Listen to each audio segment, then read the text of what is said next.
de manhã, certo? Só para deixar registrado, como nós estamos muito adiantados com o conteúdo de empreendedorismo, então, excepcionalmente, hoje, nós faremos aí, nós iremos continuar a matéria de sociologia. E empreendedorismo, como estamos adiantados, fica para a posteridade, certo? Sem problemas, Gustavo. Presença registrada. Então, ok. Deixa eu compartilhar aqui a janela.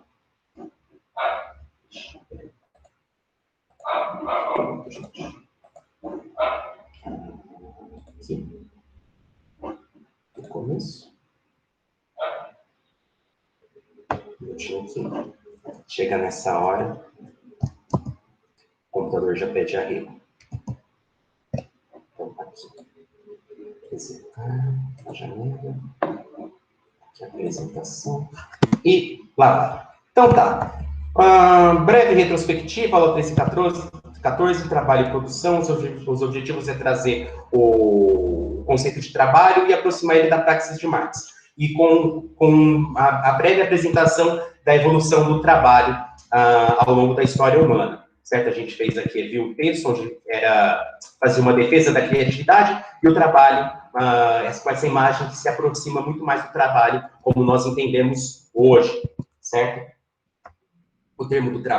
A palavra trabalho, que remete a esse instrumento de tortura, as considerações de Marx e sobre o trabalho humano, como ele se diferencia dos animais, o trabalho humano, começando lá desde o período paleolítico, com a idade da pedra lascada, indo para a pedra polida, com as comunidades vivendo, se aglomerando, formando seus grupos, desenvolvendo instrumentos para facilitar nas suas caças, na sua proteção, certo? Com o desenvolvimento da agricultura, a domesticação dos animais, o domínio do fogo, e chegando na idade dos metais, certo? Por causa de todo esse desenvolvimento humano dentro das comunidades, ocorre a primeira... Deixa eu colocar aqui o ponteiro. Marca texto.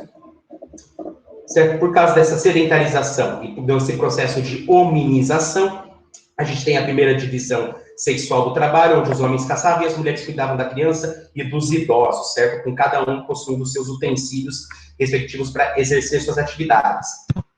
Certa divisão sexual do trabalho, indo para a Idade do Ferro, onde se iniciou a civilização. Certo? Essa civilização é um conceito problemático porque ela traz todas as guerras que vocês já analisaram na parte de história e que temos até hoje os conflitos aí internos entre os países, alguns mais severos do que os outros. Deixa eu autorizar aqui, tá? Deixa eu... Não. Aqui. Não. Aqui. Certo. Frequências acessórios, os primeiros impérios, certo. Evolução comercial, aqui, mais uma vez, o trabalho, como que ele foi se desenvolvendo, desde as grandes navegações até o que a gente conhece hoje. Culminando no trabalho individualizado, flexível e terceirizado. Algo completamente diferente, como eu mencionei para vocês, daquele texto que fazia uma defesa da criatividade como algo essencial, algo próprio da natureza humana. Aqui a gente viu superficialmente, bem rapidamente, o conceito de praxis, de acordo com Marx, certo? Que é a capacidade do homem de alterar, manipular a natureza e modelar a si próprio, que vai ao encontro com aquele texto também que nós vimos, onde o homem manuseia a argila, ele consegue produzir aquilo para atender às suas necessidades. Certo? Também temos os níveis, a base que compreende as forças produtivas, a técnica, o sistema de produção, estrutura, que é a propriedade das classes, e as superestruturas, onde temos algumas ideologias que são prepassadas, como religiões, ideologias, artes, e todas elas sendo permeadas pela ciência, linguagem e direito. Certo? Dá uma aqui. A diferença entre as práticas, entre as praxis, isso é importante. A repetitiva, a mimética e inovadora.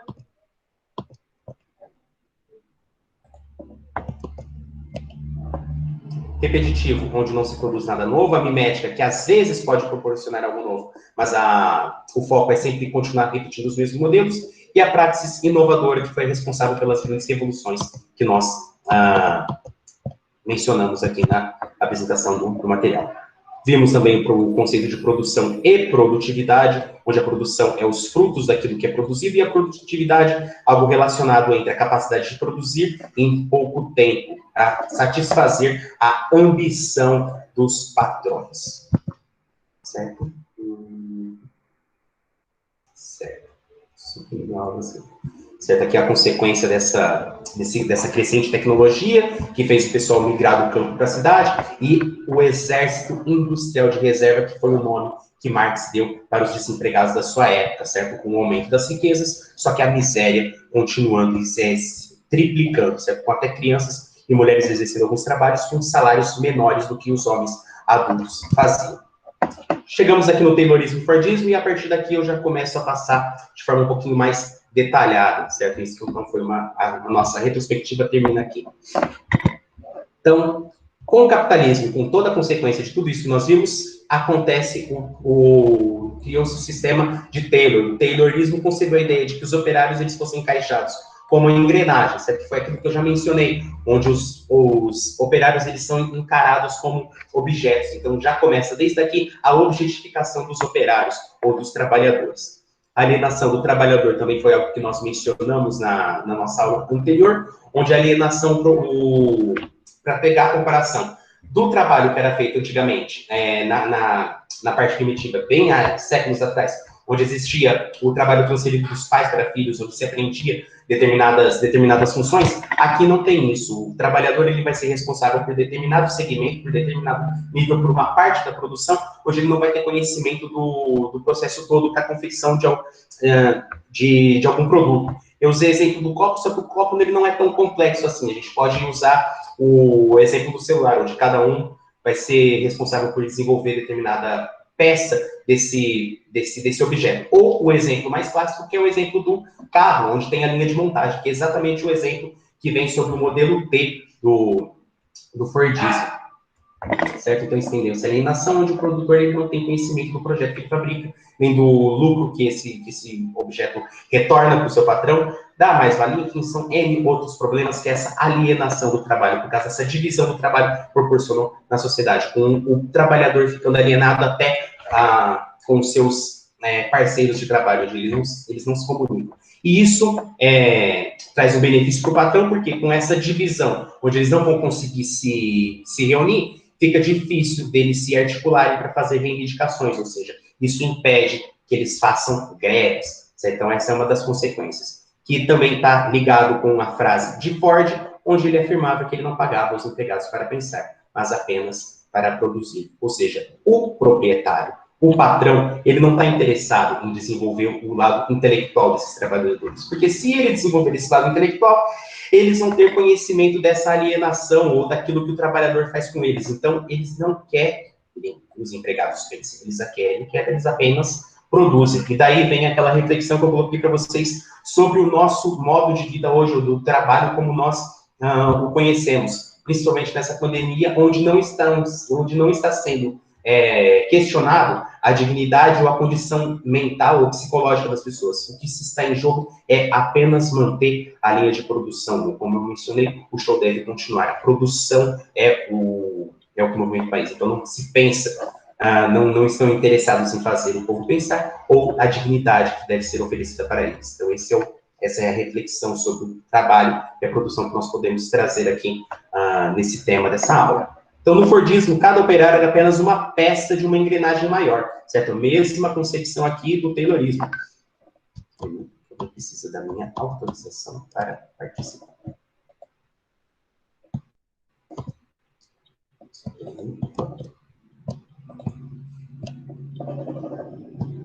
Tá bom.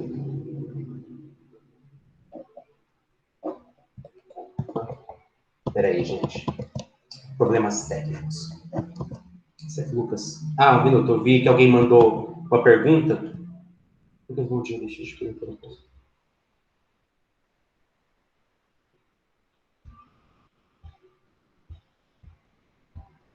Bom, Paola, sem problemas, pode acompanhar pelo computador da sua irmã.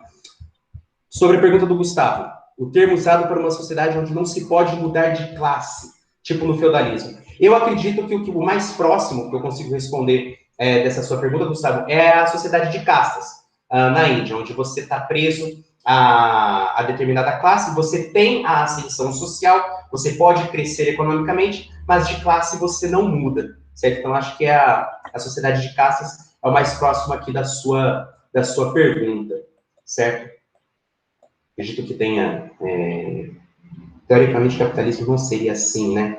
Teoricamente, não dá para afirmar que o capitalismo ele seria uma sociedade de castas, tal como na Índia, ou aquilo que remete ao feudalismo, onde existe a detenção das riquezas. Existe, sim, uma concentração de renda tremenda no capitalismo. Só que, mesmo assim, existe aí a possibilidade de ascensão social. Existem N problemas com essa ascensão social das classes mais pobres para a classe mais rica, certo? A desigualdade, os privilégios que determinadas classes usufruem, certo? Então, existe muita... É um tema muito complexo, onde a gente não pode negar que essa possibilidade de ascensão não existe. Mas ela é muito mais complicada, porque se você tem um grupo que tem a detenção que concentra essa renda, que se beneficia de determinados privilégios. Então, fica muito mais fácil para uma classe que já está alta se manter na mesma posição ou continuar crescendo, enquanto a classe mais baixa vai ficar cada vez mais difícil dela conseguir sair da classe em que ela se encontra. Inclusive, é um debate muito complicado, porque a própria definição de classe ela é complexa na sociologia, porque você não sabe até que ponto se pode definir como um determinado grupo sendo classe A, ou classe B, ou classe E, enfim, depende de como a pessoa age, daquilo como ela veste, o poder aquisitivo que ela possui, ela sempre está em volta da renda que essa pessoa, que esse grupo possui, mas não se reduz a isso. Tá? É bem complicado. O capitalismo ele possui problemas, mas a gente não pode afirmar que é uma sociedade onde não se pode mudar de classe. Existe, apesar de pequena, apesar de mínima, ínfima, a possibilidade de se mudar de classe, ela existe.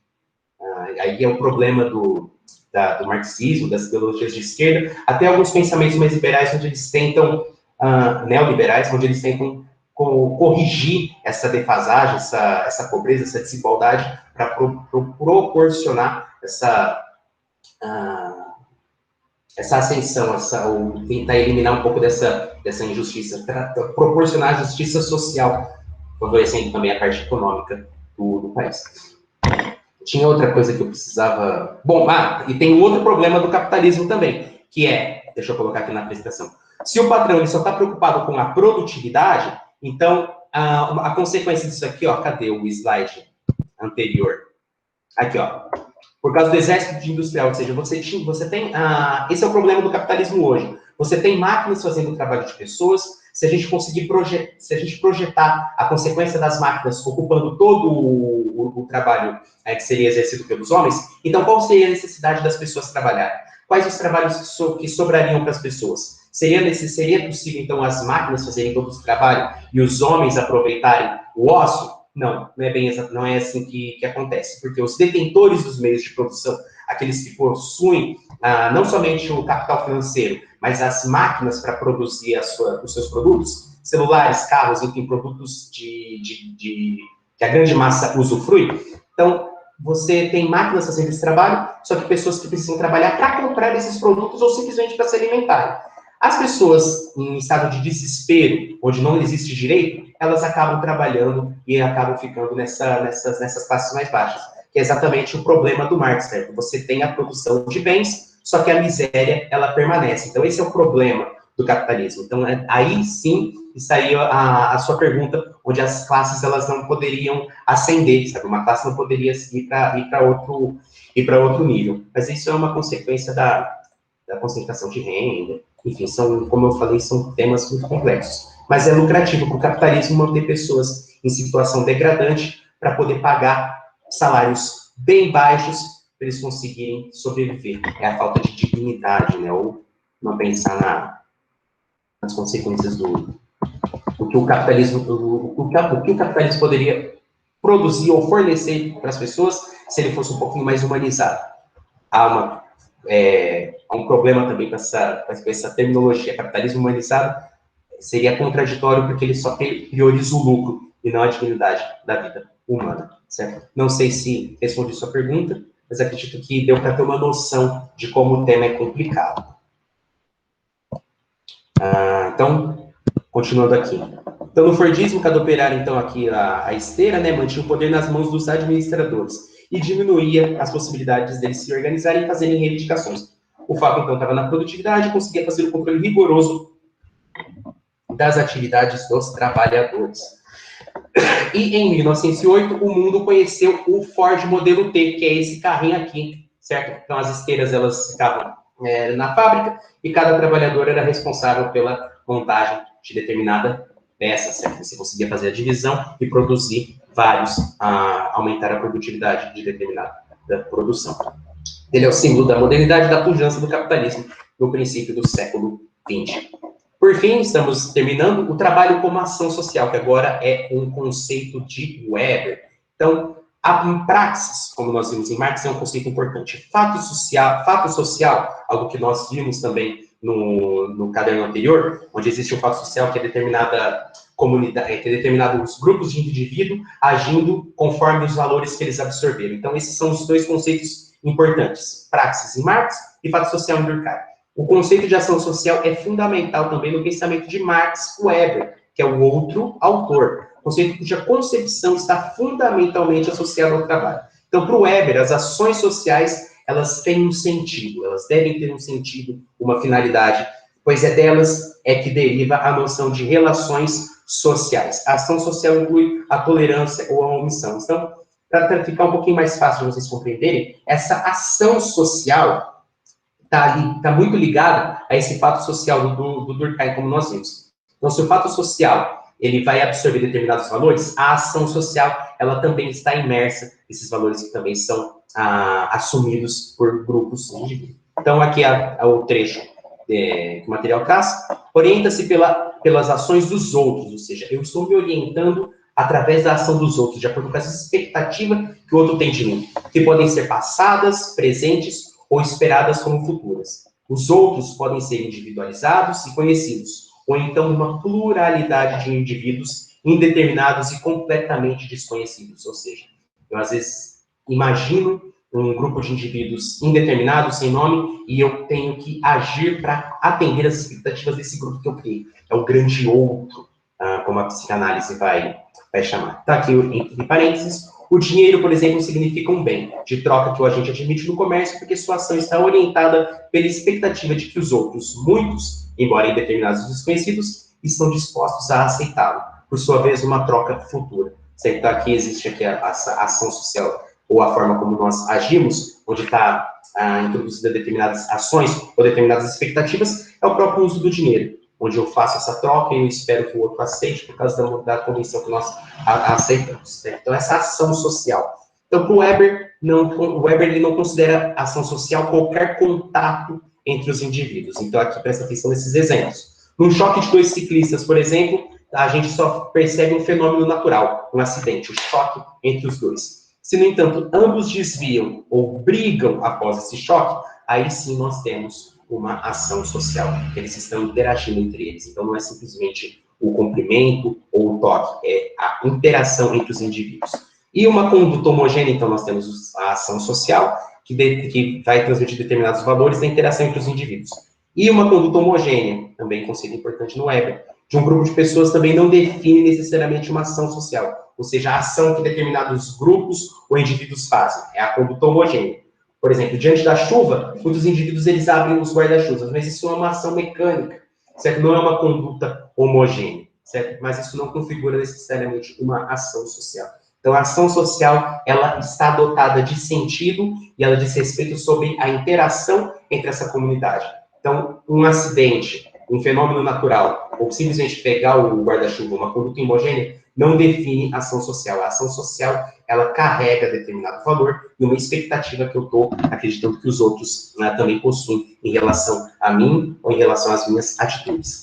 Que é exatamente esse exemplo aqui. Vestir-se na moda, seja para acompanhar uma maioria reconhecida ou para se distinguir como membro de uma elite, mostra a expectativa em relação aos outros. Ou seja, eu tenho a minha ação está orientada para alguma coisa. Então, isso é uma ação social. Ou eu estou tentando seguir uma maioria, ou me destacar, certo? A minha individualidade ou me pertencer a um grupo, são também conceitos que Durkheim analisa e o Weber com mais propriedade. Certo? Então, essa expectativa em relação aos outros. Certo? Então, existem algumas ações sociais. O Weber, ele distingue 4, certo? Então, a ação tradicional, orientada para os costumes enraizados, ou seja, a seguir os costumes. A ação afetiva, que são dos efeitos emotivos ou sentimentais. A ação racional, com relação a valores, certo? Que é determinada pela crença nos valores éticos, religiosos e estéticos. Ou seja, eu ajo de determinada forma porque eu acho correto, assim, ou porque a minha religião me impele a isso, ou porque eu acho bonito. E a ação racional com relação a fins. Hoje eu não estou problematizando o valor da minha ação, mas aquilo que eu quero alcançar com ela, o objetivo da minha ação. Então, a ação racional com relação a fins, em que as expectativas em relação ao objeto ou outros indivíduos são condições para atingir fins avaliados e perseguidos, certo? Então, dentro dessa classificação de Weber, o trabalho, como Weber analisa, ele corresponde necessariamente ao 3 e ao 4, a ação social. Ou seja, eu vou agir no meu trabalho com a ação orientada para os meus valores, certo? Então, se eu vou fazer alguma coisa corrupta ou não, então essa daqui é a ação racional com relação aos valores. E a relação com base nos fins é o objetivo que eu pretendo com o meu trabalho, certo? Se é simplesmente para conseguir o lucro ou conseguir o dinheiro da troca do meu trabalho, ou simplesmente para alcançar algo mais dentro desse meu trabalho que eu exerço. Então, é uma ação racional com relação a fins, porque se desenvolve originalmente para a produção da sobrevivência coletiva do grupo. Certo? Então, se vocês lembram daquela frase que eu citei do Weber, onde ele fala que o indivíduo, Weber não, daquele outro, do Adam Smith, agora eu não sei.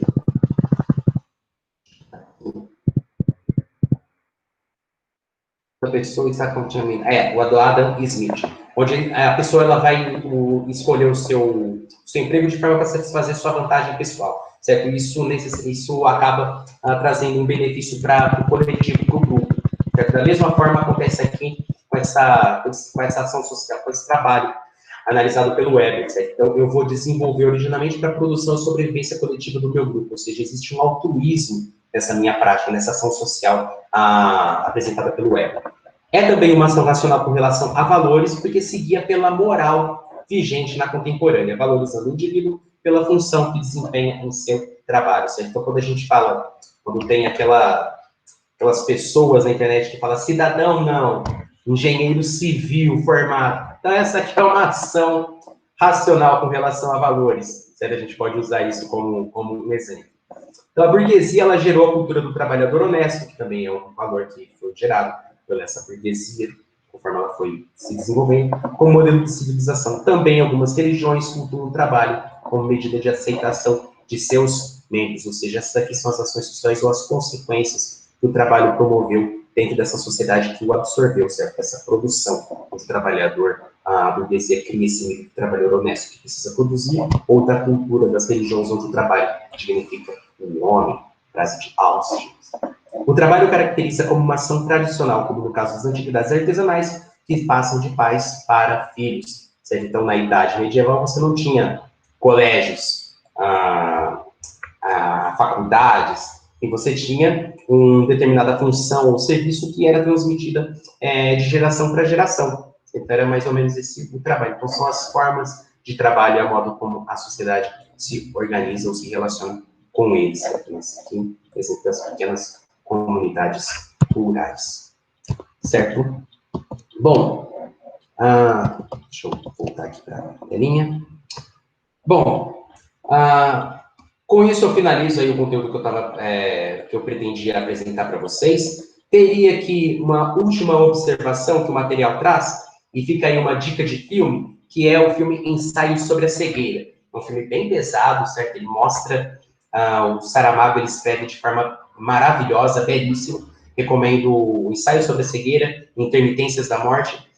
Fica a dica de filme para quem quiser assistir, onde existe uma sociedade onde as pessoas começam a ficar cegas e ela começa a entrar em decadência, com pessoas não se respeitando, com a empatia desaparecendo, o mundo sendo dominado pela imundície, corrupção e injustiça, certo? Onde todos são cegos, apenas uma mulher fica enxergando as coisas. E nesse filme, os personagens não possuem nomes, eles são apelidados de acordo com a função que eles exercem, certo? Então existe essa objetificação ou daquilo que o trabalho rende para essa comunidade que precisa se ajudar porque eles não enxergam, certo? Então fica aí outra reflexão sobre o trabalho, de forma como ele consegue render aí benefícios para um grupo, ou para uma comunidade, ou para uma nação.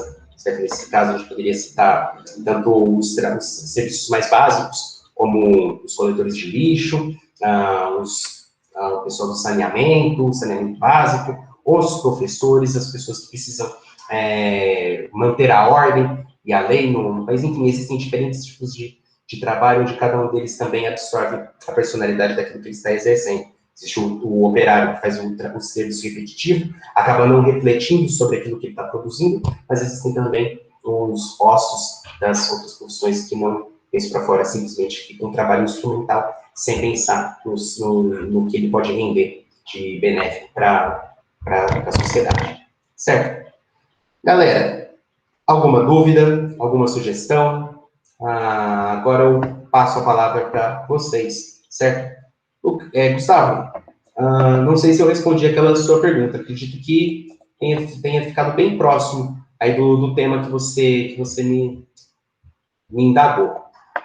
Deixa eu conferir se tudo ok. Beleza, então, Marinho. Deixa eu ver se mandaram mais alguma coisa aqui no chat. Brabo. Ele é brabo, cara. Marx, anti-burguês safado. Marx era muito anti-burguês safado. Muito anti-burguês safado. Existem problemas também no pensamento marxista, mas as considerações sobre ele, fora as incoerências, mas as reflexões dele são impecáveis, assim, a análise do Capital, a análise que ele próprio faz das obras da sua época, e não deixa de ser a parte da verdade, né? Principalmente o termo da mais-valia, por isso que ele é tão odiado por alguns patrões, e essa herança que ele traz aí de ser renegado, né, pela sociedade capitalista e consumista, que são duas coisas diferentes, poder de cumprir e capitalismo. Os detentores do meio de produção, mas ele era bravo. A análise que ele faz é impecável. Existem problemas dos regimes, né, que tentam segui-los, mas isso, até o capitalismo, até outras formas de governo, existem.